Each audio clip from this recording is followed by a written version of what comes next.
家居扶手其實就唔可以咧代替呢一個浴室扶手嘅。浴室扶手本身咧，佢係可以有防線啦，跟住咧有防霉啦，同埋其實佢嘅承重個力係會比一般嘅家居扶手好嘅。例如呢一個啦 Copeland 呢一隻面頭就有一陣 coating， 就可以咧有防菌嗰個功能㗎啦。Celebi 呢個浴室扶手咧唔會有太多嘅一啲接駁位置，咁咧等佢咧可以咧就冇咁容易戒手。浴室扶手有一個好處就係佢哋個長同埋佢條扶手嗰個位置，佢係會比較闊嘅。好似呢一隻咁樣，日本呢隻扶手，佢呢一個位置咧都係會比較闊嘅，等你可以容易握住，令到佢可以扶得穩。而可以咧睇下呢一個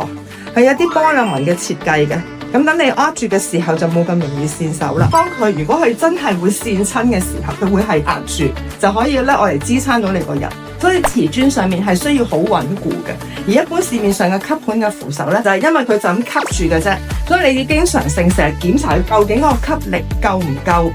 可以承托到你個人。有陣時因為關於天氣潮濕嘅問題，可能會令到佢已經係離開咗，而你未必察覺到，咁其實就會好容易跣親㗎啦。咁而我哋亦都試過有客人都同我哋講過，因為唔知道啊，尤其是而家呢個潮濕天氣，當佢一握落去嘅時候，一扶住，而佢又唔能夠承托到佢咧，就成個冚落嗰個牆嗰度，我哋就唔建議喺浴室會用吸盤扶手嘅。